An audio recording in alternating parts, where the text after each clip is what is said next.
To be a Steelers, consider others before you consider yourself. To protect your brother, even from himself. To give support at your own expense. And when wearing the black and gold suit of armor, make sure nobody desecrates it, disrespects it. Most importantly, we ourselves don't dishonor it.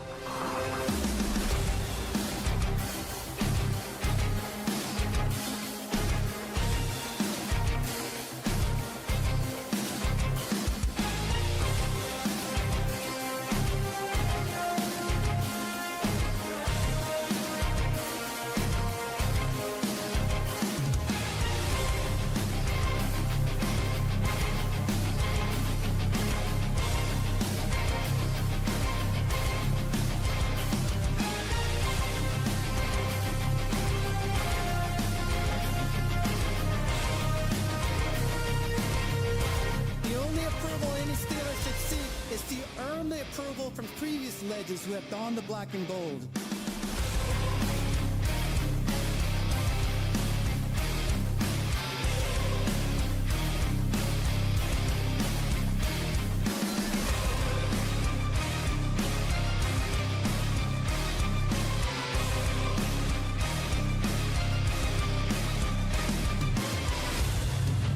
These virtues I learned while playing for the Steelers are what make the legacy of the black and gold timeless. They are passed down in the locker room from the steel curtain to anyone who valiantly wears the black and gold. Creating a brotherhood that is deeper than money, business, and winning. To be a Steelers, consider others before you consider yourself.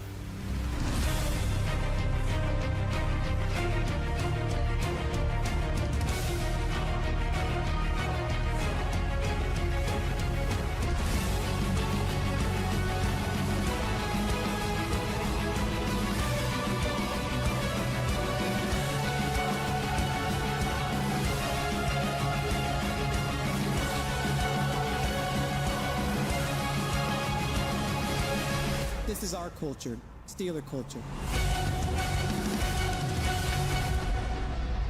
Now, here are your hosts, Rob and Dan, the SteelTwins.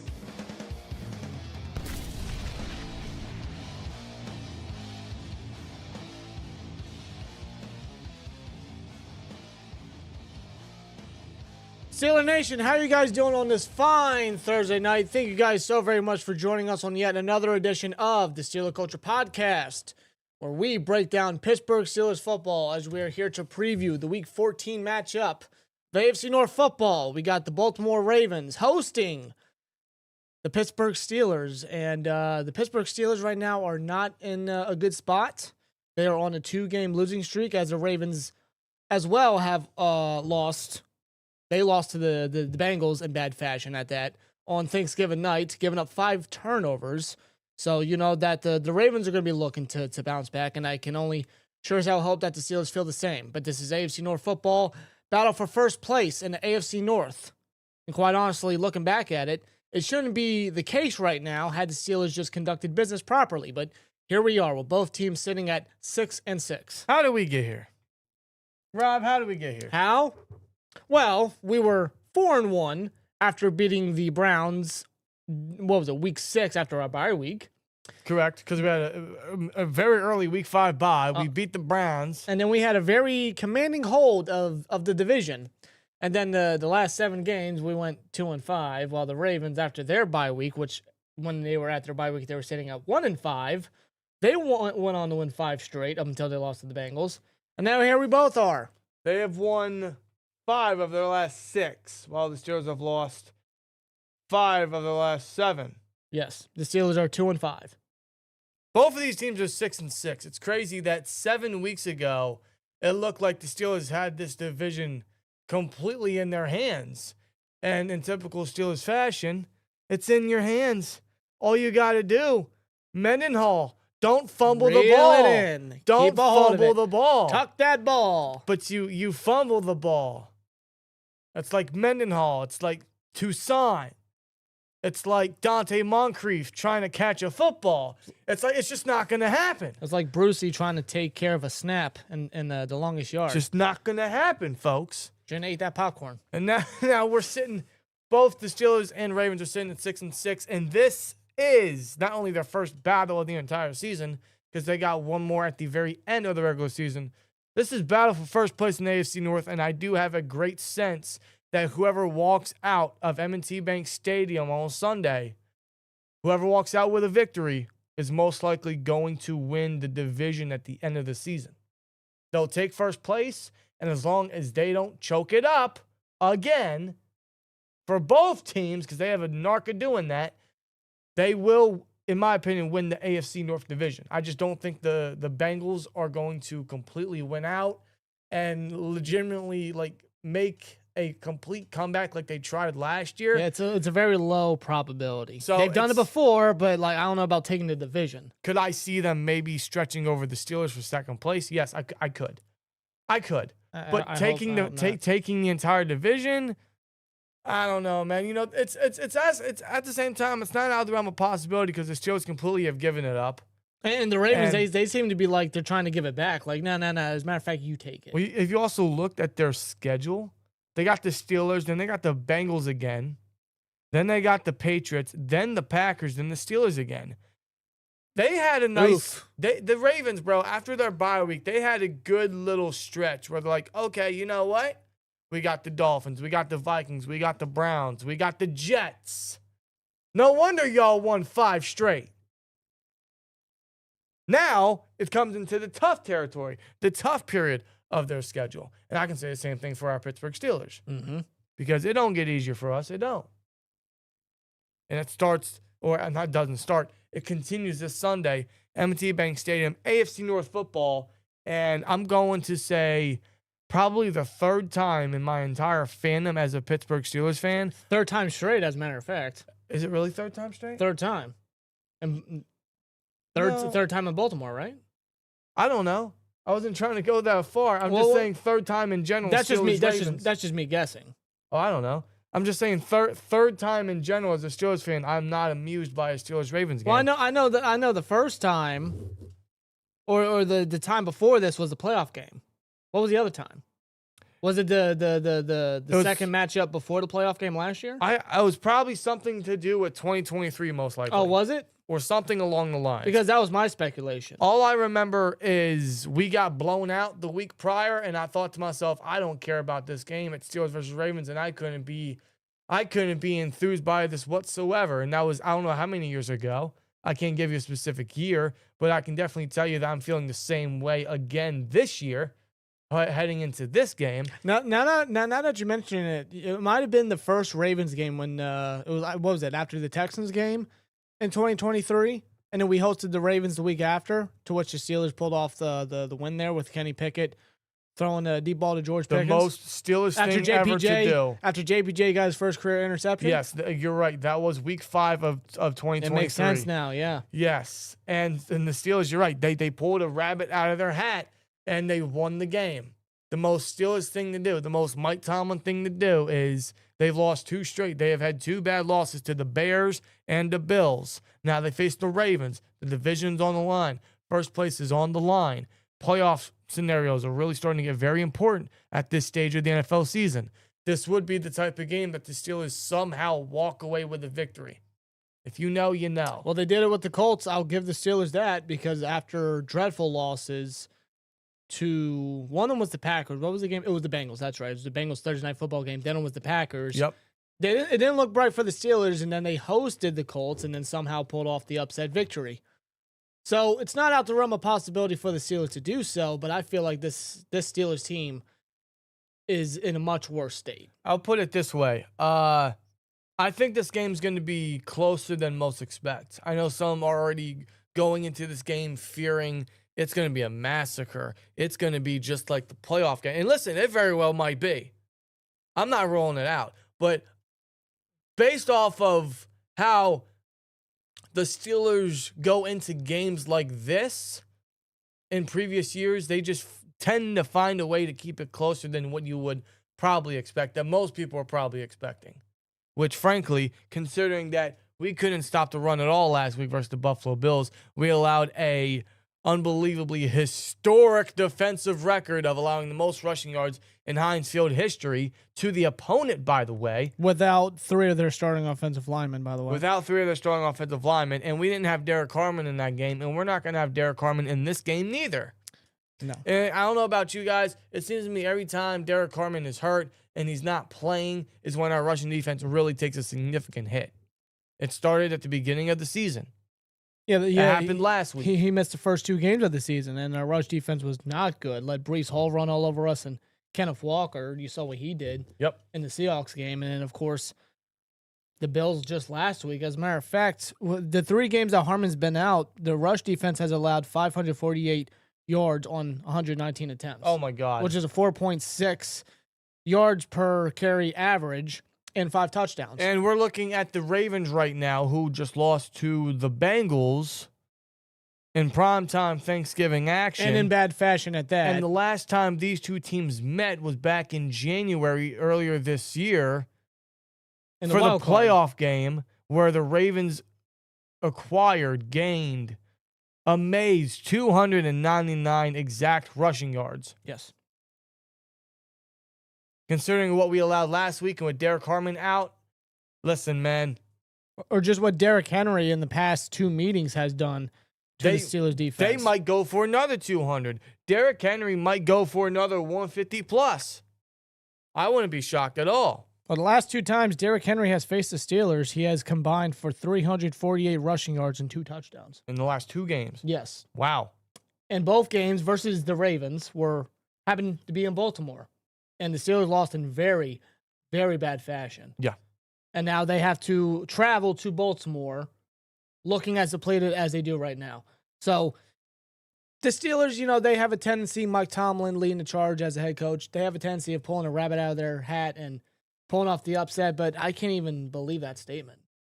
I can't. Coming into this game, just looking at the state of the team and how the coaching is approaching this week, I can't believe that. I can't. Well, as a fan, I can't. Considering Terrell Austin said today, this is according to Jerry Dulock on Twitter, by the way. He says, DC Terrell Austin said today he likes where his front 7 is this year as opposed to this time last year. Confident they'll get it right and bounce back in the stretch. You guys just allowed 249 rushing yards in your own house. I don't like where anything's at right now. Nope. Considering Mike Tomlin in his Tomlin Tuesday already said that there's going to be no changes to the coaching staff. No. And I'm sure we're probably going to get some people saying, well, what changes do you expect them to make? They're not. It's just a matter of getting the people out of power to not make the decisions that they're currently making, which is harming this football team. No, I'm not expecting a firing of a coach. You can't with this team. You can't, right? No. It's what we want, That's but not you can't gonna expect happen. that. But the least that they could do is relieve somebody of their play calling duties, like Terrell Austin. Why is it that he's still the play caller for this defense? Well, after what he's given up, how he's done. He's part play caller. Part play caller, but it's just a matter of fact of that's his responsibility. Why is any responsibilities not being relieved of said coaches? Yeah. I mean, any changes is better than none. The fact that you're doing none shows me you do not care whatsoever. Yeah, considering we're in a bad stretch right now at this stage of the season, and we haven't even played a game in December yet. December's typically the month the Steelers collapse. That collapse started mid-November, before Thanksgiving. Yes, I did. Wow, man. 'Tis the season, right? 'Tis the season. Fa la la la la la la la loss. Ho ho ho. Is what we're probably going to get this Sunday. Oh, holy shit, we're screwed. Guys, there's a poll in the chat. It's very generic, but who wins this game, Steelers or Ravens? Who do you guys truly think will win this game? I wouldn't be shocked whatsoever if the Steelers keep it close and somehow come away with a victory. I wouldn't be shocked whatsoever if the Ravens gain 200 plus on us on the ground and beat us. I wouldn't be surprised by any outcome at this point because this team is just, it's what it is. We are who they thought they were, right? Mm-hmm. I mean, we've seen what this team has done in years past. We kind of know the certain pattern they're going to go down. It's one of those games. It's Steelers versus Ravens. It's still AFC North football. That factor alone, hopefully, is going to keep the Steelers within this game. But even still, it's the Ravens. Lamar has been bruised, and he's been hurt, and he's been dealing with injuries essentially all season. I don't know if he's going to play or not. We might see Tyler Huntley. Lamar did not participate in practice today, folks. No, he did not. He did not participate in practice today with an ankle injury. He was limited Wednesday, and he didn't participate today. So will Lamar even play? I think he will. I think he's going to. I think he understands the magnitude, and he'll find a way to play the game. But even if he doesn't and Tyler Huntley starts, bro, I'm not, like, we've seen how many times that, and even when we face backups, no matter what position it's in, when we face backups, it don't mean anything. We faced 2 backup tackles last week for the Bills, and we didn't get a single sack on Josh Allen. We faced 2 backup tackles versus the Chargers. That didn't make a lick of a difference. We faced how many backup quarterbacks in years past, and they have scorched us. So, yeah, Lamar might not play. Tyler Huntley might be in, but frankly, I think that worries me a little more. But Lamar, yeah, he's been hurt all year, and he didn't participate today. So I guess his injury is definitely something to monitor, and we'll see if he's actually going to play, which I think ultimately he will. Yeah, but Lamar, I mean, like, he hasn't really had a good stretch of games recently. As a matter of fact, I'm not sure if you know this, but the past 3 games, he's gone without a touchdown, a single touchdown. Not even a rushing touchdown. Not even a rushing. Wow. Passing or rushing, he has not had 1 touchdown. So he hasn't really been on his A game, so to speak. But, I mean, if he does play in this game, Considering he also only has 1 rushing touchdown on the year. that's it. I think that was actually back in week 1 versus the Bills, Sunday Night Football. I think you're correct. So it's like, yeah, it's a bit of a surprising stat considering this is Lamar Jackson. And we know what he's capable of, as do the Steelers, or as they should. Because if you remember, before the last 2 meetings with the Ravens, the Steelers were basically Lamar's kryptonite. Like the Steelers knew how to game plan against Lamar and limit him and make sure that Lamar could not do Lamar things. But the last 2 meetings, it kind of seems like Lamar's kind of figured out the Steelers defense. He's figured out to kind of get over that hump. It's kind of easy to figure out this defense, isn't it? It's very easy to figure out. So, yeah, Lamar, even if he plays, his targets, he's going to try to get involved guys like Andrews. And Andrews, by the way, just got a contract extension. Yeah, I don't know why the Ravens did that. I mean, like, best of luck to you. Andrews has not been the reliable tight end he once was. That's just my honest opinion. He's only going to get older, and he's only going to get worse. That's a worse contract than what we gave fucking Pat Freiermuth, only to not use the guy. He didn't see a single target last week. No, he did Paying not. this guy $12 million to get the 3rd most targets on the entire team at the tight end position. I don't know if Andrews' extension is worse than Muse. I mean, like, we're treating Muse like a practice squad player. Literally. Like, know he what I'm doesn't saying? exist sometimes. No. Like, sometimes I forget he's even Maybe on Arthur the field. Smith just doesn't like Pat Freiermuth for some reason. I don't know. Did Muse do something? Did he say something? Like, what's going on? Well, he'd figure at least, Jonu Smith is an Arthur Smith guy. He'd get him involved right now. No, he doesn't even get him involved neither. No. Derrick Henry, I fear this dude. Like, first of all, this guy is generational. It's very rare that you get guys like Derrick Henry at his position anymore. Like, we're talking, such generational production and generational longevity. Like, you just don't see this kind of elite production from that position from certain players. Not anymore. It's like literally like a generational type of situation. Mm-hmm. We saw with AP. We saw it now with Derrick Henry. We've seen it with so many other guys in the past. But Derrick Henry he's almost like an ageless wonder. Now, he has been dealing with fumble issues all year, mostly at the beginning. I feel like he's cleaned some of that up a little bit. But now, he hasn't fumbled the ball since, what was it, the Lions Monday Night Football game back in week 3. Yeah. Since that game, he has not fumbled one bit. So he's kind of been a lot better when it comes to not fumbling the football and just keeping hold of it. But that hasn't stopped the Ravens from coughing up the football regardless. No, I mean, like, as we saw last week to the Bengals defense. They gave up five turnovers, dude. The Bengals defense did that. Yeah. Yeah, the Ravens did not look pretty. They looked awful in that game. They were not in sync. They were not on their A game. They did not look like the Ravens on a 5-game win streak. They looked like a poor Ravens football team. They just they hosted the Bengals, I believe so, and then they did that in their home stadium. with Joe Burrow in his first game back, and then it's like you allow the Bengals defense of all defenses to do that to you. Yeah, especially considering a guy like Zay Flowers only had 2 catches for 6 yards. He had as many. I think he has more fumbles this year than he does touchdowns. He only has 1 touchdown and only one 100-yard game on the season. That was both of them was back on week 1 versus the Bills. Wow. Since then, he has not had a game close to that. Not a touchdown or even a 100-yard receiving game. No. He still leads the team in receiving yards by a large margin, but He's still a productive receiver. I mean, he's their number 1, of course, and he's been a very capable number 1 for them. he's very explosive. We know what Zay Flowers is very capable of. Like, don't let his eyes fool you. This guy is an electric playmaker. Yes, he is. And he gets targets. That's not the question. He gets more targets than DK Metcalf. Yes, he does. Sometimes he doubles DK's targets. It's unbelievable. So we know that we know he gets targets. We know he can put up production. So don't sleep on Zay Flowers in this game. I'm not sleeping on Zay Flowers whatsoever. Same thing with Mark Andrews. Mark Andrews leads the team in touchdowns.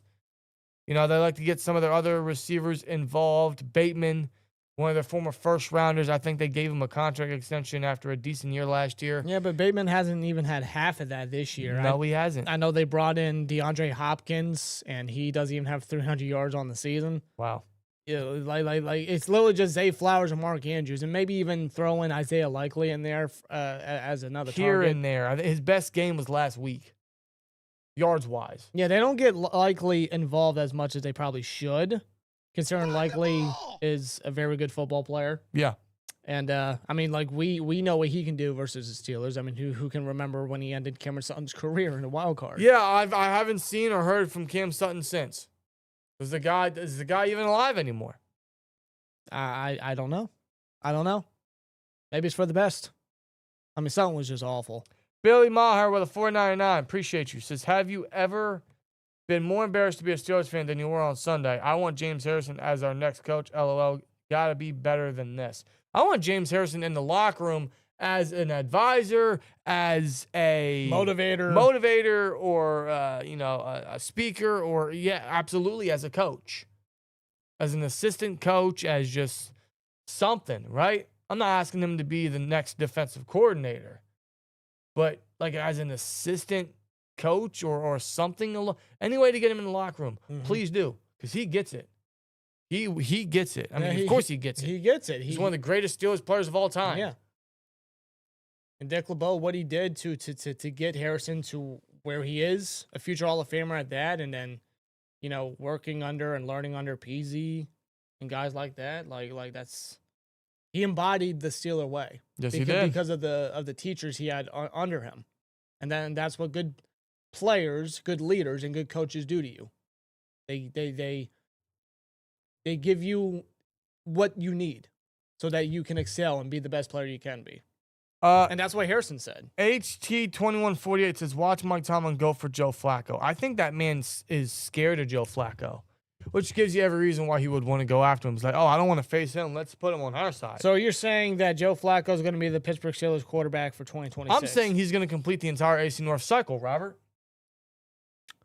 So Joe Flacco is Thanos then, huh?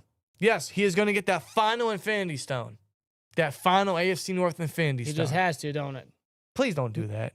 Hey, while they're at it, maybe they can convince Adam Thielen to play one more year. Oh, my God. Hey, bro, Adam Thielen, bro, he's going to knock down these Ravens. He's going to shoot them No, down. he's not. He's going to take them down, bro. Come on, this is why we claimed him, bro. Good old number 16, Adam Thielen. What is he going to do? What is a 35-year-old Adam Thielen going to do? What is Adam Thielen going to do? Absolutely nothing. Like that's one of the moves that they do. That's one of the moves that the Steelers do. Oh, we need to add another wide receiver, which, yes, they do, but this is how desperate they are to add a wide receiver, is to claim Adam Thielen off waivers rather than make any changes interiorly for the rest of the way. But, or how about this? How about you give Roman Wilson more reps? How about you give Roman Wilson more targets? And how about you tell your quarterbacks to drop these fucking footballs in the bucket because Roman Wilson's getting open. He's getting open. He's creating separation. He's getting these windows open for the quarterback. And these quarterbacks aren't hitting him. They aren't looking his direction. They're not hitting him in the bucket. Come on. No, let's go get a 35-year-old Adam Thielen. Yep. 'Cause that fixes everything. Good old Adam, bro. Baltimore Ravens, man. Their offense, listen, their offense is up and down. Like, they'll have games where Henry will go off, or, they'll get Andrews unlikely involved, or Zay Flowers will have a really good game. We all know what Lamar is very capable of. Mm-hmm. And seeing how the Bills attack that with Henry and Cook and Josh Allen, I wouldn't be surprised whatsoever if the Ravens try to do the same thing. And seeing that the Steelers aren't making any coaching changes, I don't anticipate them to make any certain scheme adjustments to match up against Lamar in this one. Yeah. They were good at it in Lamar's earlier years, but I feel like the past couple performances or the past couple meetings that we've had with Lamar, it just hasn't been as successful, which means that it's not working no more. No. So this offense, I'm not sleeping on it whatsoever. No, I know I don't think you can. They haven't been that hot. They haven't been that healthy. They haven't been that crazy Ravens offense, that they run the ball and they're so dominant and they create splash plays, right? They haven't been all that this year, and that's a lot because of their very, very poor 1-5 start. Now they're 6-6, obviously, but we can't stop the run. We're without Derek Harmon. Last time we saw these two teams face, it wasn't in a good result. So I'm not sleeping on the Ravens offense in this one. Their defense, however, listen, their defense is not good. Zachary Orr, I'm surprised he's lasted this long as defensive coordinator. Yeah, he's just not. I know he's very young still. I think he's like 33 years old still, and he's very still inexperienced as a defensive coordinator in the NFL. Yeah. And I know it's a tough and difficult task to replace a coordinator like Mike McDonald, who went to the Seahawks and whatnot, but he just hasn't been helping the Ravens defense. Yeah. You look at their rankings, you look at their statistics, and you just look at the players that they have. I mean, like talent-wise, they have some guys, some notable players, but Zachary Orr leading the charge and calling the plays, it's just not a good mix. It's a bad mesh for them right now. But I will say, before that Bengals game last week on Thanksgiving night, their last 6 games up until that Bengals game last week, they didn't allow 20 or more points at all in any one of those games defensively. So the defense, now granted, they weren't facing some of the more high-powered offenses. They did slow down the Rams a little bit, even though they still lost. They slowed down the Rams to under 20. They limited the Bears to under 20, and we just lost to the Bears. We allowed 31 in their house. Yep. They also faced Miami, who Miami is, they're an up-and-down offense too. We'll see them after this Ravens matchup next Monday night. God help us. But I'll mention they've slowed down some certain offenses, and other offenses they don't have enough star power, or they don't have enough production that the Ravens defense had. I'm going to say a solid, easier game plan to go up against. I'm going to say the same thing regarding our offense. The Ravens defense is going to have an easier matchup because this offense is not threatening. No. This Steelers offense is not competitive. It's not built to succeed. It is not built to exploit defensive weaknesses. It is not built to get points on the board. This offense is dreadful. This offense cannot establish a drive to save their life. Dude, this offense, and it's been this way for a long time, going back to Ben's final years. But I feel like this past couple stretch, these last couple games, that stretch has really, it's been that bad. Like it's been that bad. The quarterback play isn't good. We're turning the ball over. We're not hitting these receivers. We're not getting certain guys involved. We're not throwing down the field. And when we do, it is an interception. We can't get a run game going. We can't sustain a drive. Last week, we didn't gain a single yard on 19 of the 44 plays that they had. Or how many plays they had last week. No. And the only time that they can really score is when the defense does them a favor and gets a turnover. Yeah, or a takeaway. This offense is very bad. The Steelers offense is... It's bland. It's as bad as it was in Ben's final years. It's as bad as it was when Mitch was starting, when Kenny was starting. Is it worse than those times? I've never seen the offense be this dreadful Because just so lifeless. At least we Especially had, with the players and the additions that they kind of added with, of course, Metcalf, to which the last 6 games combined, he's only had 199 receiving yards, being paid $150 million. I don't really fault all of that on Metcalf because I feel like they don't obviously throw the ball deep. They don't really move him around. They don't put him in the slot as often as they probably should. To kind of aid in the fact that you don't have a wide receiver too. Well, and because of the fact that you don't have a wide receiver too. Well, here's another problem is that they actually did put him in the slot earlier in the game last week where he got some of his early receptions. Then they took him away from it. Yeah, they stepped away. And then you get a single catch up until the fourth quarter. Why is it that Metcalf gets involved early in the game, but then the next time you see Metcalf involved with the offense or get a catch or even a target, we're down 3 scores. It's in the fourth quarter. Like, what are we doing? Like, where's the utilization of Metcalf? So, yeah, this offense is dead. Where's the consistency of utilizing Metcalf, or where's the proper utilization of your tight ends to help fill the void or the lack of a wide receiver, too? If you're not going to give Roman Wilson the opportunity after taking him day 2 in the 3rd round, you got 2 $12 million tight ends. And they're not using them. They'd much rather just dunk it off or throw some quick little sideline breaks or just, quick little screens to your tight ends, right? Yeah, and you got they're not using the field, and this has been an issue for years now, obviously. But it is literally the most uninspired offense in the entire league. Like any defense that goes up against the offense, it's an easy day for them, and it's going to be a very easy day for the Ravens. And the Ravens defense, like they've looked a little bit better. A little bit better compared to the earlier games when they started 1-5, but even then, their defense, I still feel like it's not that reliable. It's not, but our offense is less reliable. Yes, it is. You're right about that. Our offense is but looking at this Ravens defense, their pass rush, bro, it is just non-existent.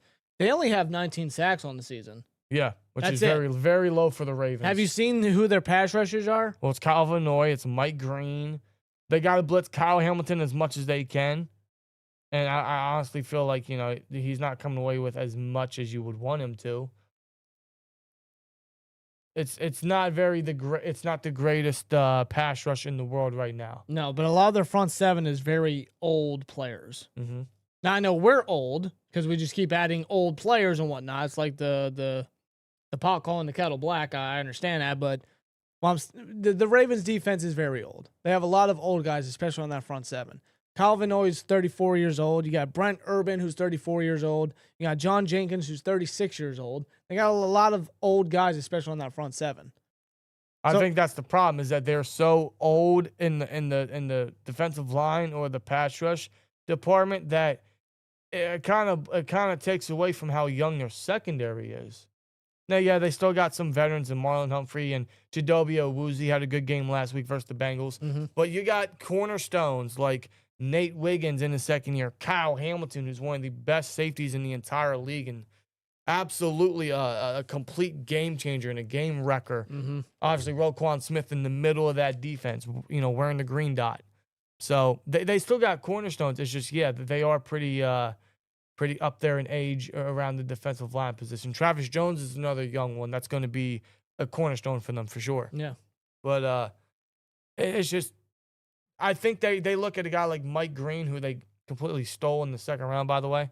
They stole Malachi Starks, too. How can I forget him? Yes. I don't know how they keep getting these safeties falling to them, but it's completely unfair. I don't know. The Ravens just get lucky in the draft, I guess. Like I feel like they have the youth at certain positions. No, they have some youthful players in there. They have some guys that they can build around, some cornerstones for sure. Like I feel like if they get a better defensive coordinator and they add some dominance and some youth to that defensive line with the youth that they've already brought in via the draft the past number of years, that defense could be very, very, very good next however many seasons.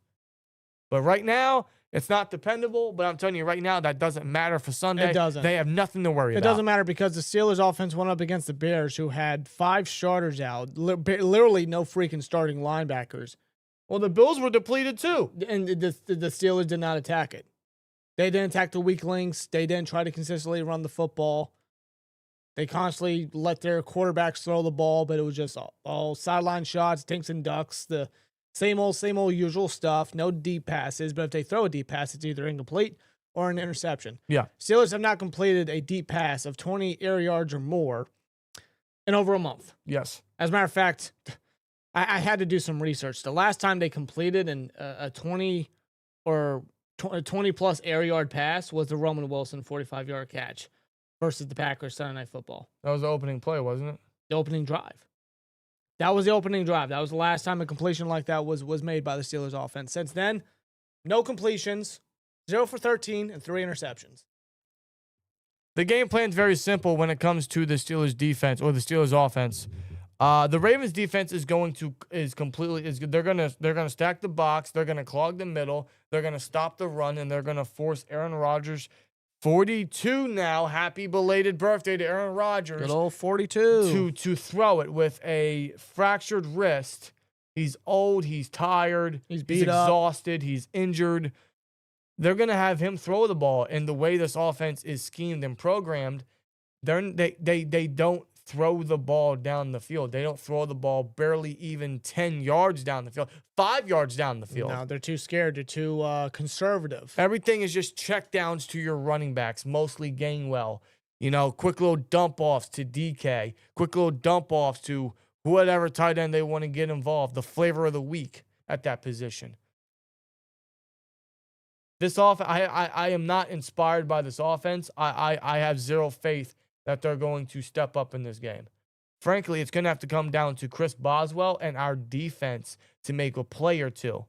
Well, it's going to have to come down to the defense forcing some turnovers, really. Because that's the only thing that this offense can get going for them is if they take advantage of what the defense gives them. Yeah. The offense can't sustain anything themselves.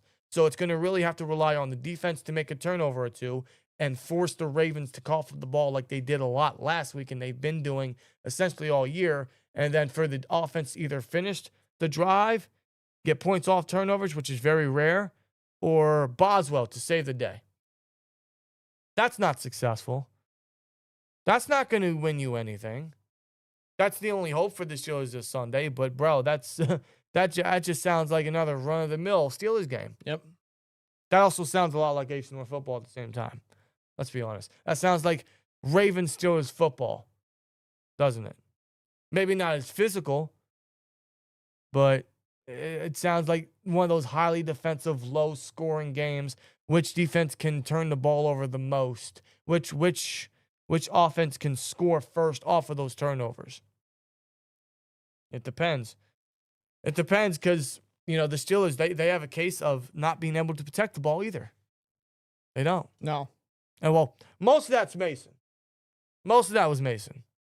Not going to lie. Aaron Rodgers has had a couple bad decisions that's led to multiple interceptions this year. But he's also whiffed on a lot of throws. He's missed a lot of targets. And, frankly, him being hurt is not helping his hindered play on the field. No, Aaron Rodgers does not look good whatsoever. He is literally playing like his age. And I think it's only going to continue. That's just my worry. That's just my honest opinion. I think it's only going to continue to happen because A-Rod, since that Chargers game, has just not been on his A game. He has not been on point. He has just been playing very old. Yeah. And, you mix that with the bad scheme and the lackluster ability of the offense to sustain their own drives. It's a horrible, horrible mix, man. It is. So, no, I don't expect the offense to get anything going as much as I want to see them run the football effectively and consistently at that. Because that's what they should with do. Jalen Warren or even Kenneth Gainwell at that. That's what they should do because I think you can definitely do it versus the Ravens. But you know what they're going to do. They're going to put Roquan down there. They're 100% going to play Kyle Hamilton down there because that's where he sees a lot of time. Kyle Hamilton can play anywhere on the field. Put him in the nickel. He's a Swiss Army knife. You can put him at corner if you wanted to. He can also play linebacker in the box. He can play down deep. That's another player that years ago that they stole in the draft. Kyle Hamilton is a jack of all trades, but I guarantee you a lot of his reps are going to be in the box right next to the line of scrimmage because that's all the Steelers do. That's where the ball that's where the ball always lies for the Steelers offense. It doesn't advance anywhere farther than that. So Hamilton, their biggest playmaker, is going to remain in that area. He's going to play very close to the line of scrimmage. which could It's leave. not like the Ravens have to worry about possibly throwing the deep ball to DK Metcalf because DK's constantly double covered. He's got a corner on him, and then you have a safety up top, and they have 3 capable safeties. And Hamilton playing in the box. They have Malachi Starks, who's a very good rookie for them, and they brought in Gilman from the Chargers, who's been playing, solid football for them since he's been added to that defense. So it's not like they have to worry about A-Rod just having to sling it deep. They have no fear. The Ravens defense has 0 fear. Listen, guys, we're going to try to run the ball. I don't know if I want them to run the ball, man. I don't know if we're going to be very successful. You have a guy like Jalen Warren, who is literally your most productive offensive weapon. And all they had to do at the second half last week versus the Bills to start the second half was hand it to Warren, give it to Warren.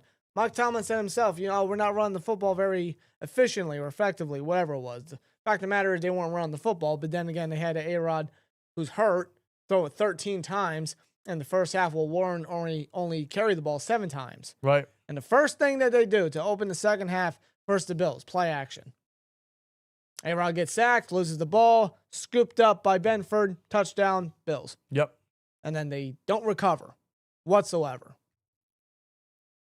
It's just run the football, hand it off to Warren, establish a rushing game. Just the way A-Rod's been playing, just the fact that you can't scheme a passing attack to save your freaking life, Arthur Smith. Go with your bread and butter. Well, that's really going to have to rely on the offensive line, and you know that he's going to run a ton of 12 personnel with Darnell and 12 jumbo with Spencer Anderson. It's really going to rely on a lot of that to get anything successful going for the offense. But I think the O-line can be capable of doing that, though, even think, without Broderick Jones. I think they can. I think they can. It's just the Ravens are going to scheme up against the run. They know that's what they have to stop. They know that once they stop that, the offense is dead. Yeah. They have nothing to worry about. If they can get Warren going, by all means, that's what you need to do. Get Warren, get Gainwell going, please. They've been making plays all year, but that's exactly who the Ravens are going to try to neutralize. Trump cards with a 199. Lose 3 of 5. Trade in first. Wright Tomlin. Draft quarterback first. I think if Tomlin were to revoke his no trade clause, and then they could completely start fresh with the draft happening in Pittsburgh, I think that's a good situation to look at. Is it going to happen? Again, until I see it, I won't believe it. I'll believe it when I see it. Yep, pretty much. Sandwave says Derrick Henry is going to have a similar game as Cook. 100-plus yards by the first half. This team makes me shake. Sandwave. Not the good way. Sandwave, I wouldn't be surprised. I mean, bro, the Bills ran the same play 29 times, and the Bills' defense still couldn't stop it. Yep. You don't think the Ravens, for sure, especially with an offensive coordinator like Todd Monken, who's been a good OC for them for, since 2023, I think? Yes. You don't think he's going to scheme that up? You don't think he's going to scheme up a good running game? Of course he is. That's one of the best things about Monken. He knows how to establish a rushing game. He knows how to scheme up a rushing attack. And then you add Derrick Henry with that like they did last year, and you saw how destructive Derrick Henry was and still is.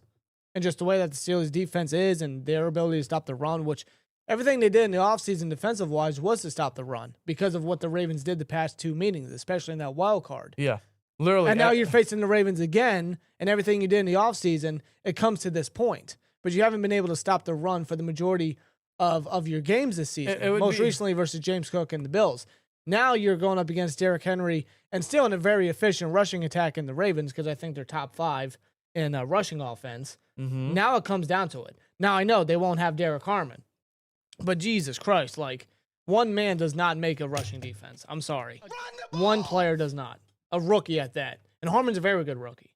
Well, I think it's all going to rely on the player's execution, most importantly. Like, yeah, we can all say scheme and, them making the adjustments and stuff.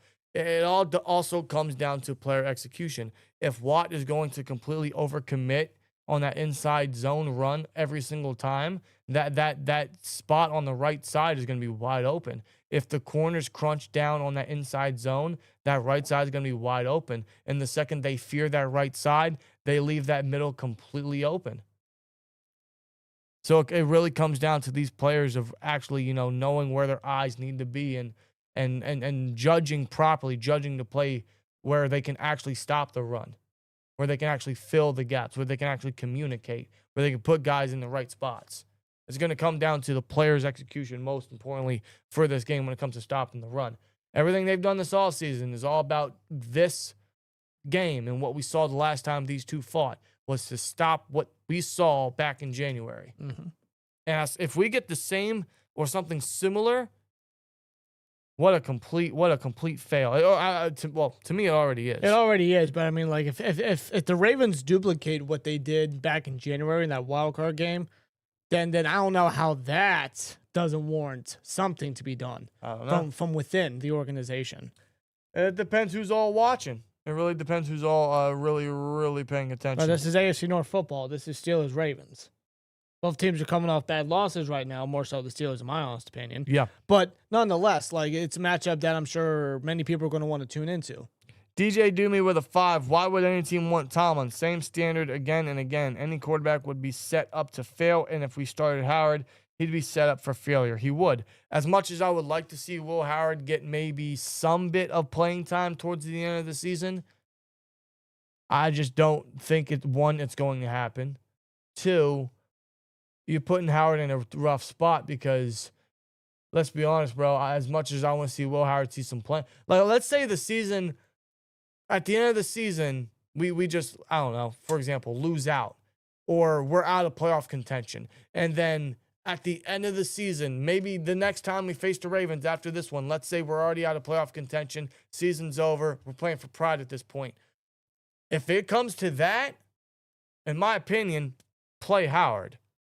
Start him if you really want to. But I don't think it's going to happen because, 1, he's a rookie quarterback, and 2, he's not going to change anything for the better. He's not going to do any better because the scheme's not going to adjust because we got a younger rookie quarterback in there. That's not how this coaching staff works. They don't adjust their scheme to the player that they have under center. No, they're going to try to fit that player into their scheme, into what they want. It's going to be the exact same game plan. So as much as I want to see it, at some point this season, no matter how it goes, I just don't think it happens, and I don't think it's going to really put Howard in a good spot. No, honestly, if the team wants to give Will Howard the opportunity, that honestly should be without Mike Tomlin. Yeah. Because Tomlin, I think he's only going to hinder his potential or just what Howard could bring to the table. Pittsburgh 110 with 199 says, call me crazy. I am really loving Dante Moore. So am I. I don't know if he declares. I don't know how many of these quarterbacks declare. I like Moore. I really like Ty Simpson too. But the Steelers do. I mean, they keep sending scouts. Good. To look at Simpson. Good. They should be sending scouts to both those guys. The thing is Simpson going to declare? Because I don't know if he will. Is Moore going to declare? Very, very interesting. They could really just stack themselves for the 2027 class, which that quarterback class, whether those two declare or not for this upcoming season, that 2027 class is looking stacked. It's like we said about Will Howard, like, say Dante Moore is drafted or Ty Simpson is drafted by the team. Even like Lenore Sellers, I really like. Yeah. Or I don't know. So many other quarterbacks out there that you could, like even Arch Manning in 2027 or 2028, whenever he wants to declare, or like Sayan as well, right? Any of these quarterbacks out there, under Tomlin, they don't make a difference. That's the harsh reality. Is if they draft any of these quarterbacks and Mike Tomlin's still the coach, it won't make a difference. Nope, that player just got to fit into the style. Just make that scheme work. If Tomlin won't let future Hall of Fame quarterbacks open the playbook, or he won't open the playbook or open the offense with Hall of Fame quarterbacks that he trusts because of all their experience and their success and their veteranship, what makes you think that a young rookie quarterback is going to do the same thing, or they're going to do the same thing with a young rookie quarterback? It's not going to happen.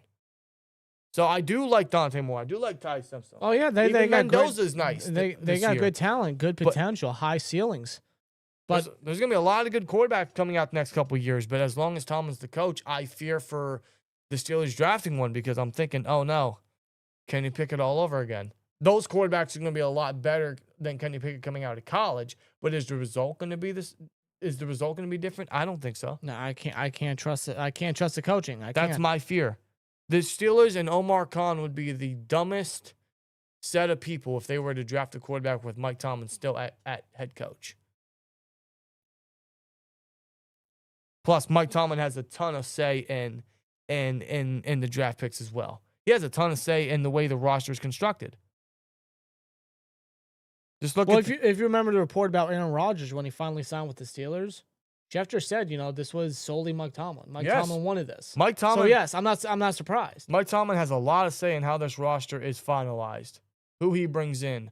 He has a set of vision of guys he wants to bring in, and it has a lot to do with their experience and their veteranship and how old they are. Look at the way he's constructed the roster for previous years at the cornerback position with Peterson and Slay, at quarterback with Russ and Aaron Rodgers and Justin Fields, even Mitch Trubisky, right? First round quarterback. The high pedigree, bro. The high pedigree. I don't get it. I don't understand where Mike T's coming from. And no praise to Khan either. I just think Mike Tomlin has a lot of say in it as well. Whatever Mike T wants is Omar Khan's going to get it for him.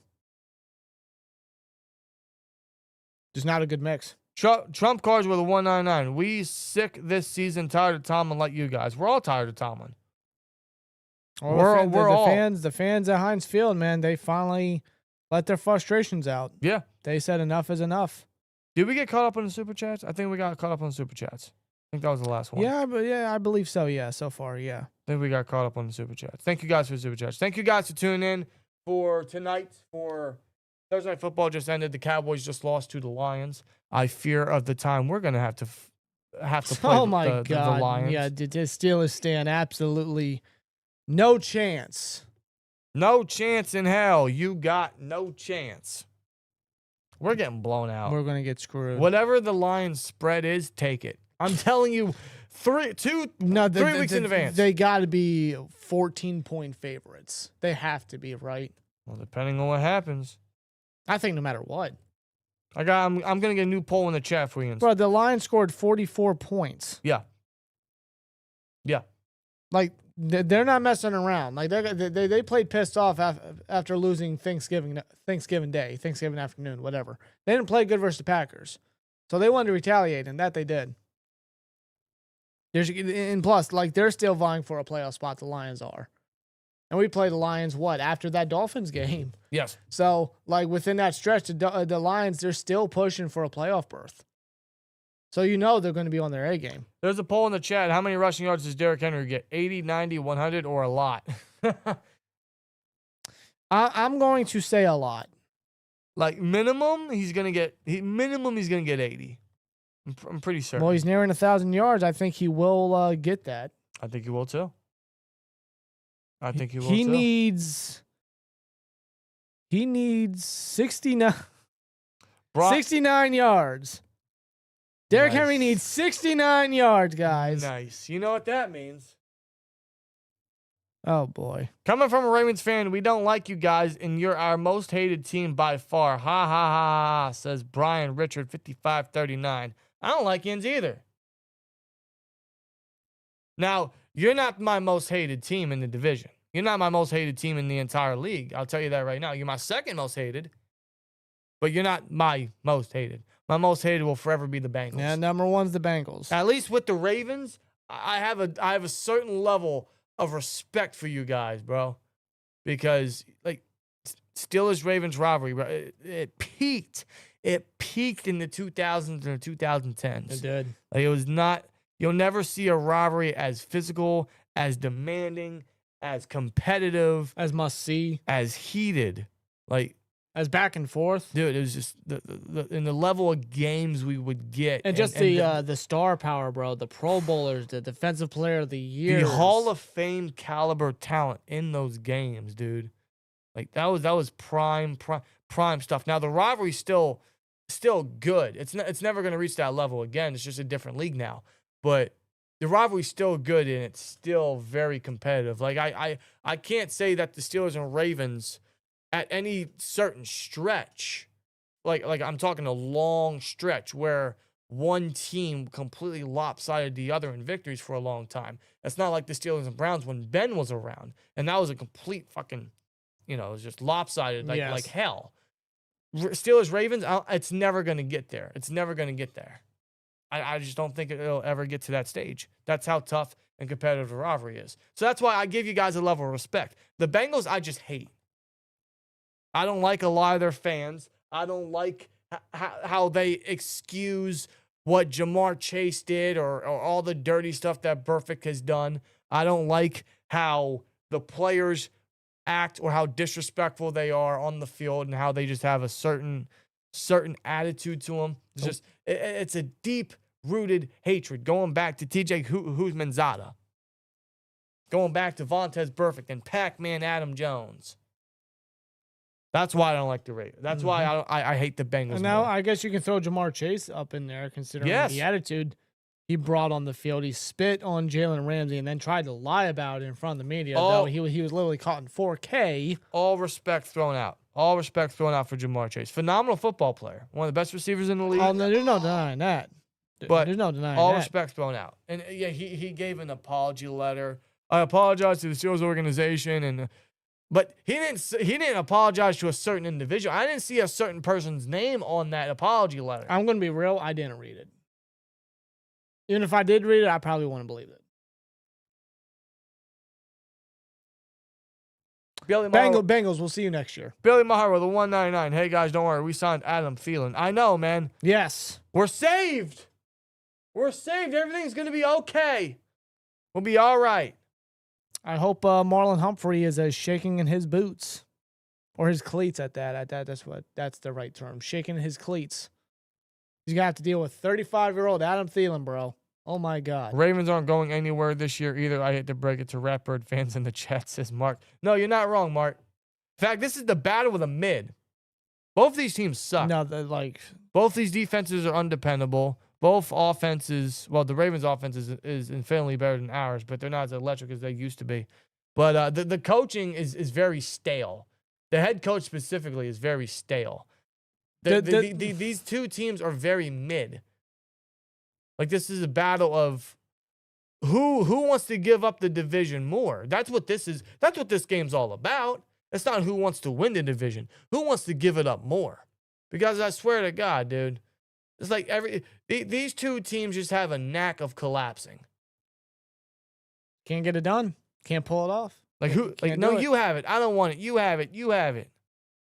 I don't want the division. You take it this year.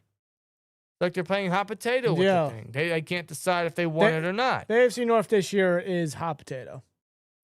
As competitive as it is pretty bad this year. And it just goes with the conference. Like the AFC conference is just not threatening. It's not. No, not really. What is the most threatening AFC team out there right now? Could you say the Patriots? Could you say that? Because I can't really say. As of now, yeah. I could say the Broncos' defense is threatening, but not that offense.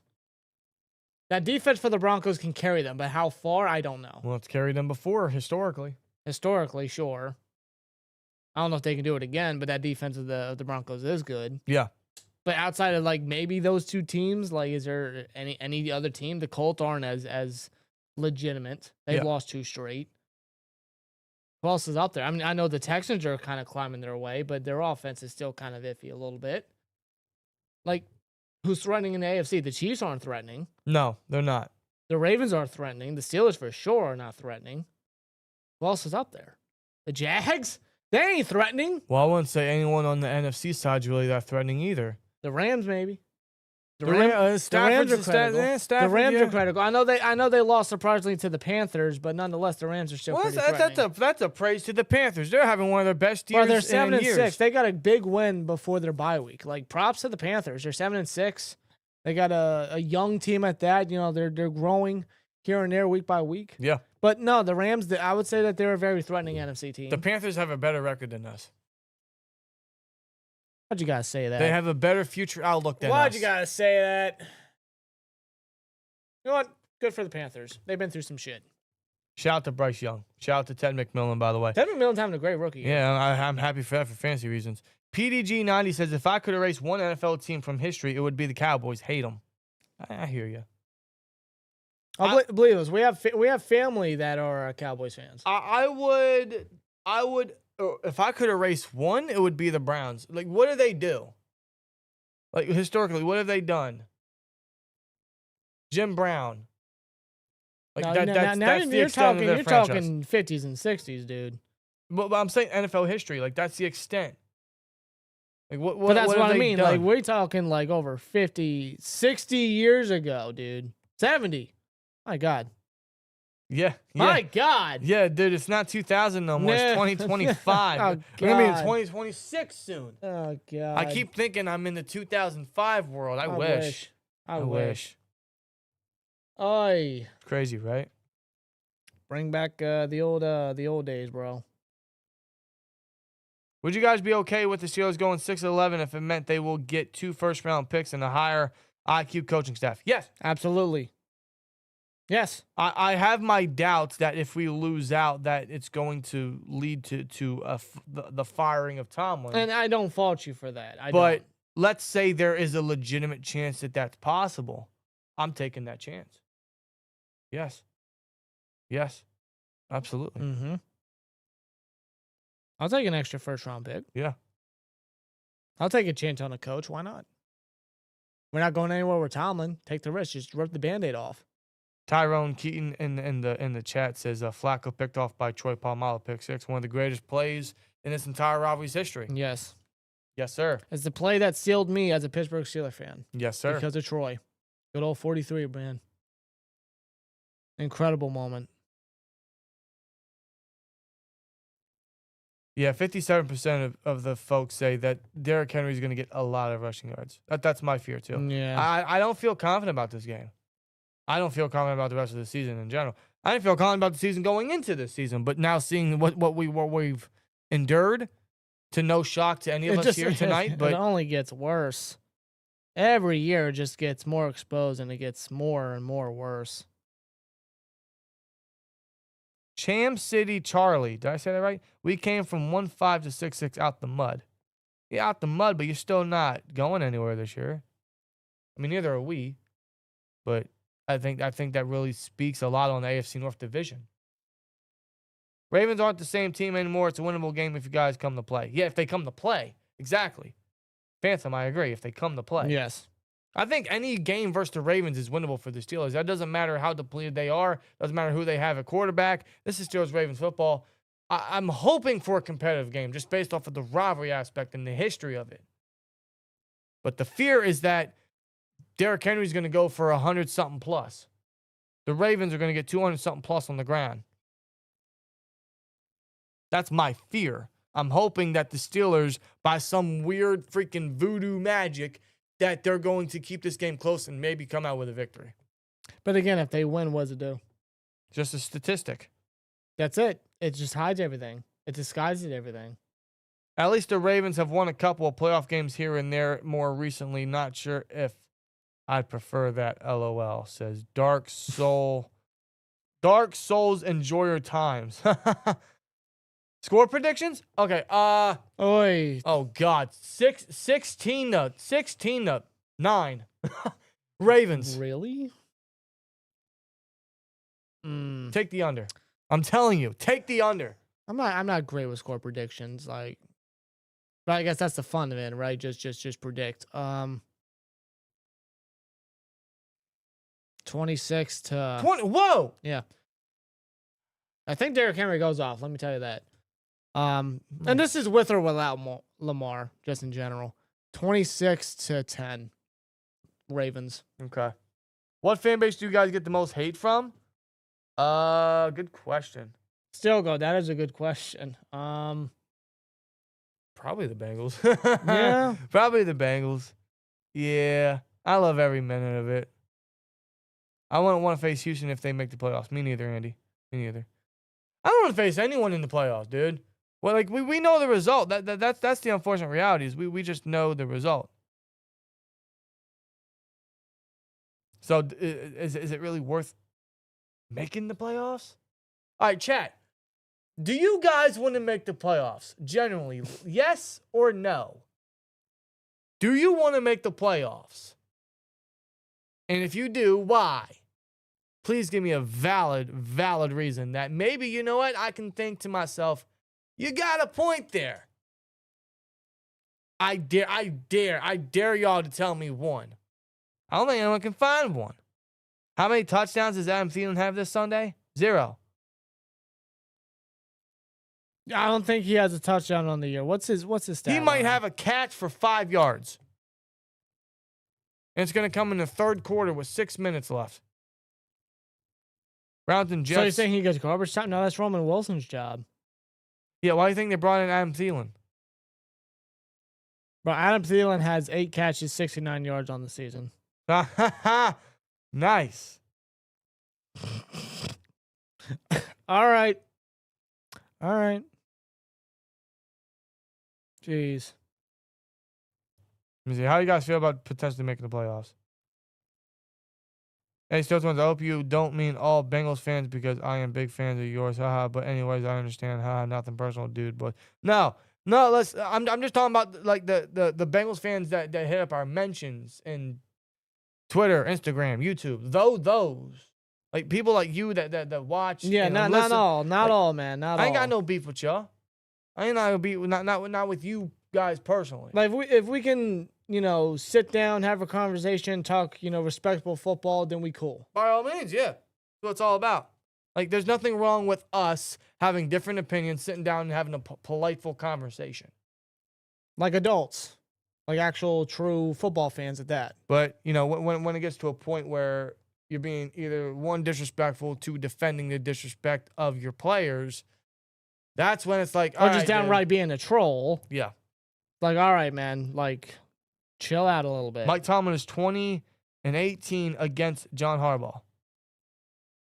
I didn't know that. I did not know that. Oh, it's a winning record. How many winning records does this man have? My God. The one he doesn't have is the one that matters the most. Yes, and that's it does. in the playoffs. Yes.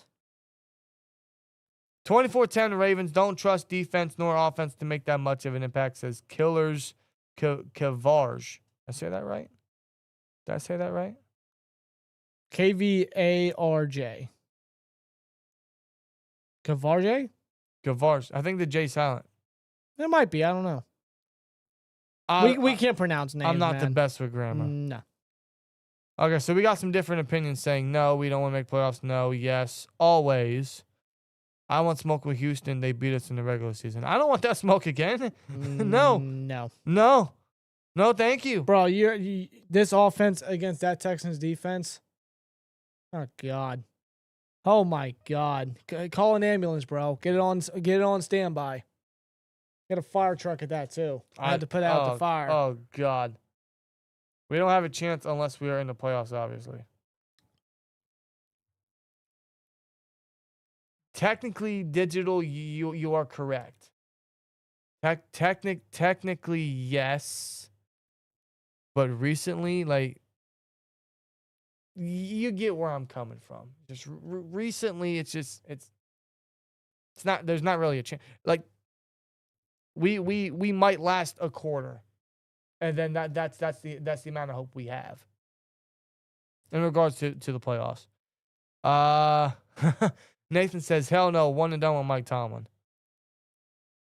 Black Magic says, gang, gang.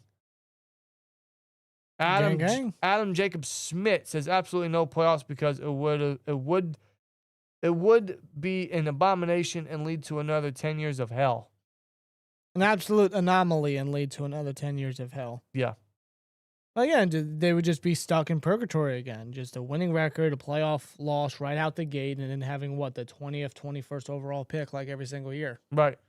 It's the same old. It gets tiring. And then that recycle repeats and repeats and repeats. It's just like, all right, bro, enough. They're not elevating themselves. No. They're really not. Pickens was himself tonight, just quit on his team.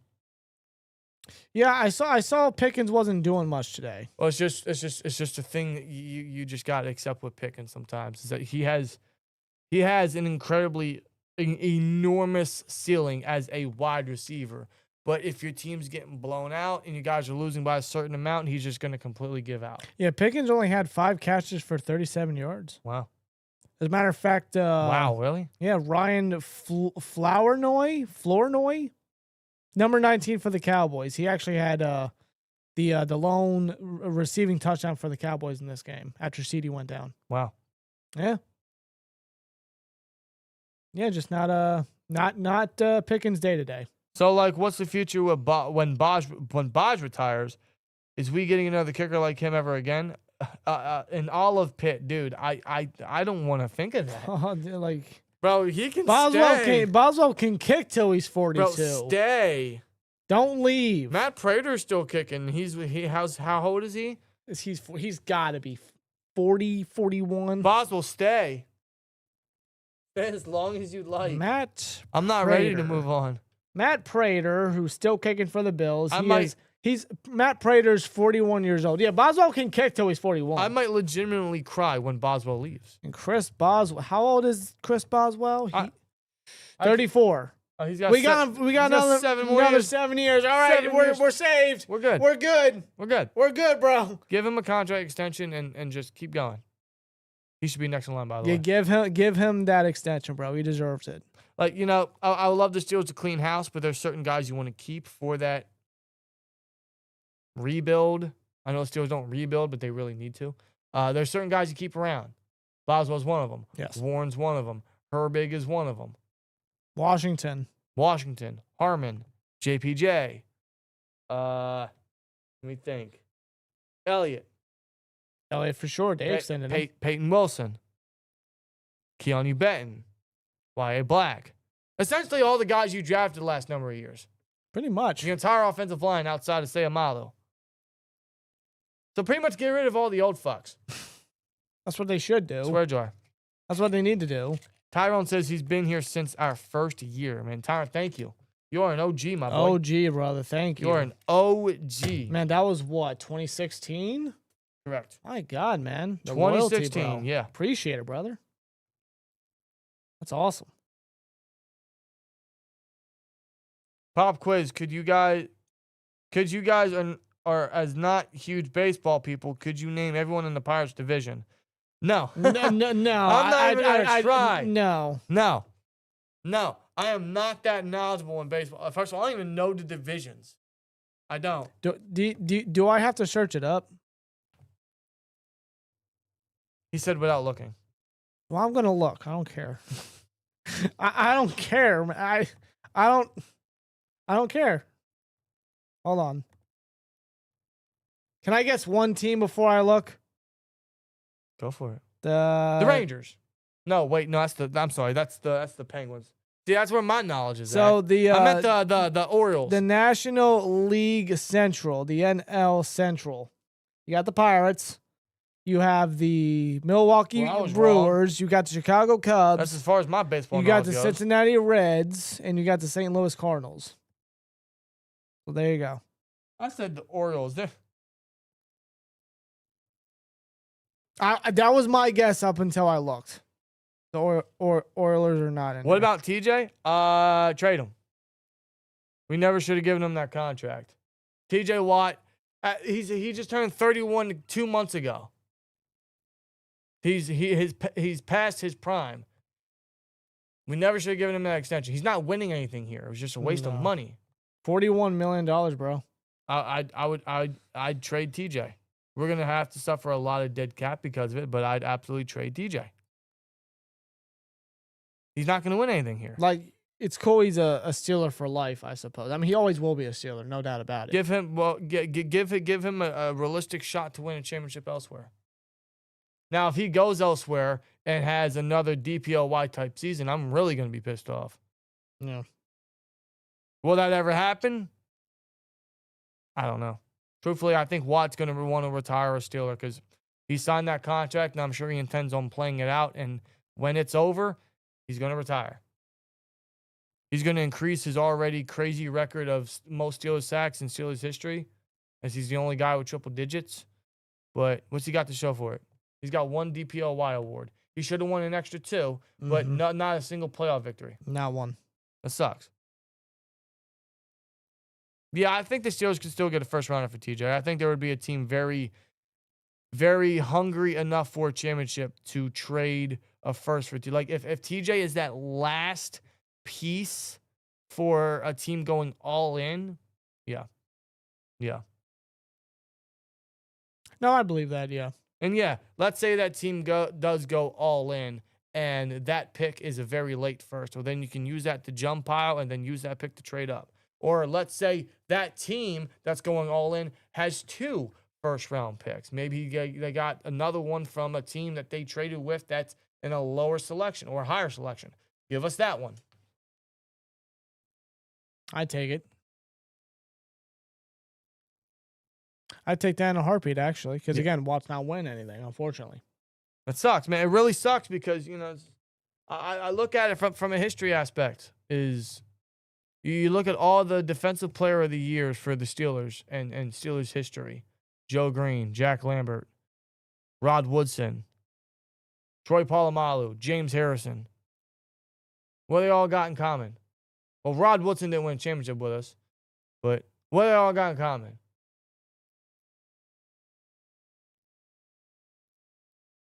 Why doesn't he have a playoff victory, dude? Like, Nope. 115 career sacks right now. Yeah. Not one playoff win. I never really liked the idea of extending TJ because I knew that he wasn't going to win anything even if he stayed around. No. The Steelers should have accepted that they suck as a team. They suck from a schematic standpoint, from a coaching entirely area, that they should have just said, you know what? If we're sticking with this coaching staff, we're just going to completely trade everything or trade the main guys. Instead, they decided to stick with the same coaching staff and bring in all these old vets and extend TJ and think and blind themselves into thinking that's all we need. Let's go for a run. And look at us now. They really thought that this coaching staff was the staff necessary, the staff worthy of leading this football team. It shows how delusional the organization is, dude. It sucks too because I think as a roster, like the defense is stacked. The defense doesn't have a lot of holes in terms of roster and certain player positions. I feel like we got a lot of the positions filled with so many guys that are very trustworthy. Offense is a different story. Some positions on the line are a little questionable. We don't have a number 2 receiver. We don't have a quarterback. But I feel like as a roster, this team is constructed decently. It's just a matter of coaching and using these guys to their greatest potential. Yes. And we don't have that. No, we don't. I feel like if we had an definitively better coaching staff, this team is... First of all, this team runs away with the division. This defense is a lot stronger. This defense is worth every penny. Yep, it lives up to its pay rate. But it's not even doing that. They gave up 249 rushing yards to the Bills. Yes, they did. Ohio Game Talks. How you doing, brother? He says, sup, dudes. Rob, I'm clinging to a 1-game lead against you in Max Pick'em tournament. You usually get cold, my guy. I'm not going to do that, Mo. I'm not going to do that. I'm going to try my best, bro. I'm still high in them rankings, dude. So I think I'm high in the rankings too. I forget my record, but I'm high up there. I check it every now and then, but I'm up there. I can't get cold right now. I can't. Best of luck to you, bro, but I'm going to try. Time to get younger with the draft. Too many old veterans. Yeah, they just need to stop signing these old veterans. Oh, dude, you have 12 picks, projectedly. Like, if you want to... You have 12 picks going into the draft in Pittsburgh. I don't want to see another 30-plus-year-old veteran signed to this team. If we sign... When you have 12 picks. If we sign one free agent that's 30-plus years old this offseason, I give up. No. I give up. No, because you invested so much draft capital into these young guys since Omar Khan's been the GM, and you're projectually supposed to have 12 heading into Pittsburgh. That is more than enough youth to run with this team. That only makes sense from a depth aspect, or from, let's say that guy still has a little left in the tank, and then you're so close for a championship, right? Then fine. Almost like what the Rams did when they traded for Von Miller, right? That made sense. because that was the final piece they needed for that strong defense to go up against the Bengals. And Von Miller won a championship with the Rams. Hasn't been the same since. That made sense. Mm-hmm. Because they were right there. They traded for Stafford. They got Von Miller. They stacked that defense. Oh, they added Odell Beckham just as much, too. Yeah, because it made sense. Yeah. Like, yeah, they're up there. They're in their 30s, but they still have enough to offer. And you guys just need to fill those roles just a little bit to make that extra push. And they did. The Steelers, they think they're there, but they're not. So signing these guys at that age doesn't make sense because you know we're close unless it's just for a depth position. That's what I thought Robert Woods was when we signed him, only for him to not even make the team. Yeah. Even after trading away Pickens. Only for us to claim Adam Thielen off waivers 14 weeks later. Mm-hmm. Yeah. The Steelers way, bro. The Mike Tomlin standard. That's why there were fire Tomlin chants last week in Heinz Field. And depending on how this game goes, I wouldn't be shocked whatsoever if that is the case again. Just going to throw it out there. Would not be shocked whatsoever. Even though it's at M&T Bank Stadium, it's in enemy territory, it's across enemy lines. Steelers Nation is very vocal, they're loud, and they travel well. So if God forbid we get anything bad happening this Sunday, even though it's an away game, I'm sure those chants are going to be loud and they're going to be proud if it comes down to that. No doubt. I'm telling you right now, bro, this is just the beginning. This is just the beginning. They're only going to get more loud. They're only going to get more nation/worldwide, just like the Fire Canada movement. And that's what it's going to be, a legitimate movement. Steelers Nation is very passionate. They're very vocal. They're very unfiltered. They're not afraid to tell you how they feel. So beware. Listen, if you guys have a soft bone in your body, if you guys have a soft mentality or soft feelings, then one, you're with the wrong team. Two, you're not going to like what we're going to say. Nope. Just putting it out there. Steelers fans need to chant fire Arthur Smith. And just fire everybody. Clean house, dude. Like legit clean sweep. Black Mac says, hit that like button for the SteelTwins. Don't forget. Black Mac, magic. Thank you. Thank you, brother. Omar hopefully has learned to not sign older free agents going forward. I hope so. He doesn't get a pass either. No. I think Tomlin has a lot of say in those veterans, but Omar doesn't get a pass either. I really like a lot of his draft classes. For agency, I think that's where his free agents have whiffed. That's outside of Elliott was a good addition. Queen has not struck. I don't even know if he'll even be a Steeler after this season. Yeah. Honestly, he has just not been looking good. Sayamalu, he was good his first year, but he's been kind of iffy the past 2 years. He's definitely gone. Well, who else was out there? Who else did he bring? I mean, Slay wasn't good. No. That didn't work out. Cold Fire beats his fire the wide receiver coach. I mean, nothing against Coach Zach Asani, but if we can get Antoine Randall in the building, please. Can he lateral from the Bears to the Steelers? He can be the wide receiver coach and the assistant head coach. We haven't had an assistant head coach since our previous one retired so many years ago. What was his name? John Mitchell? Yeah, I think so, yeah. He retired when? 2021? Yeah. He was the assistant head coach for so many years under Mike Tomlin, and he retired, and we haven't had one since. But why? Why don't we have at least an assistant head coach? I don't know. Because our assistant head coach, Robert, is Arthur Smith.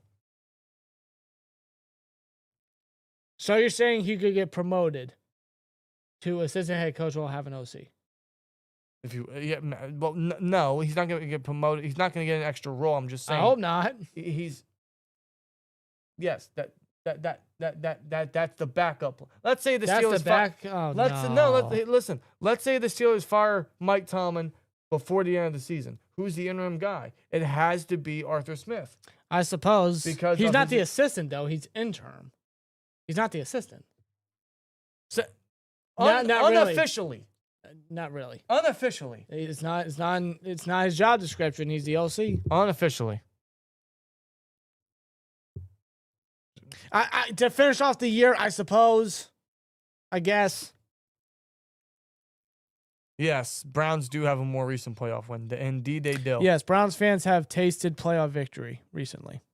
Django Unchained says, did you guys hear about the Giannis to the Warriors rumors? Yeah, I heard that last year after last season. Yeah. Everyone's like, oh, Giannis is out of here. That's picking up steam a And it little didn't bit. happen. Yeah. So, like, it's only a matter of time. Maybe I maybe it's for the best. I do believe Giannis will be leaving the Bucks at some point. I mean, listen, he had a great career there. He did his time. He won him a championship, bro. And they did it. They did it the old-fashioned way. They did it the natural way, where they built from the ground up. Yes, They drafted him. They drafted what was the dude beside him? I can see his face. I forget his fucking name. I can't recall either, man. They had a really good team that year. I want to say Middleton. Was that his name? Was it Middleton? I think it was Middleton. Chris Middleton, I believe was his name. Was another one. Is he still with? He's not still with them anymore, is he? I'm pretty sure they traded him, right? I don't when remember. When they won the championship, it was natural, because those were the guys that they built up. Those were the guys that they drafted as homegrown talents, and they won a champ. They didn't do a war. No disrespect, Django. They didn't do a Warriors where they signed everybody and KD snaked his way over. Now Jimmy Butler's kind of doing the same. Now, the Warriors were a good team before KD. They won championships before KD, but then they started getting this guy and that guy. I'm thinking, oh, this is ridiculous. It's time for a new team and a new era. It's time to invest into an identity that's more modern. A modern defense with that old school heart and relentlessness. Tomlin failed to adjust to that, says Sandwave. Agreed. Yes. Not just a modern defense, a modern offense. We need an offense that's creative, that's going to scheme these guys open. That's going to be very balanced. That's actually going to give us an identity on offense. Yeah, and Tomlin doesn't know how to do that. And obviously, neither does Arthur Smith. Yeah. No, obviously not. That's why this Sunday, dude, is going to be a little. It's going to be a little uninspiring to watch. Not just because of what we saw the last 2 weeks, but Steelers Ravens. You know, last time we saw these two teams face, it wasn't a good outing for the Pittsburgh Steelers, especially that rushing defense. Now we have Harmon out. The defense just allowed what they allowed last time, or allowed what they allowed last week, rather, to James Cook. And yeah, both these teams are 6-6. Who wants the division more, or in this case, who's going to give it up more? Who's going to give it to the other team? We'll find out Sunday, bro. Because the way these two teams are playing, that's what it is. It's not who wants the division more, who wants the AFC North more. It's who wants to give it up more. I don't want it. You have it. That's how rough these two teams are this year. Very rough. But we'll be here. We'll be live for it. We'll be live Sunday, 12:30 p.m. Eastern Standard Time. Kickoff start at 1 o'clock. M&T Bank Stadium in Baltimore, Maryland. Steelers versus Ravens. AFC North football. Classic Steelers-Ravens rivalry. I'm hoping because of that, the Steelers will keep it close, and we can actually get, most likely, if it goes down the way I would like for it to go down, a very highly defensive, low-scoring Steelers-Ravens affair. If anything, let's just hope that the Steelers play pissed off, because they should. Let's just hope that... Because I know the Ravens will be playing pissed off. Yeah. I just hope the Steelers come in with the same mindset. Otherwise, the fear and what might actually happen... And at this point, maybe it's something that needs to happen for things to actually change around here.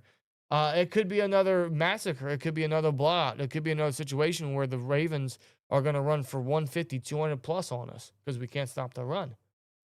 Our offense isn't going to do anything. The Ravens are going to have an easy game plan against our offense to stop the run, and it's over.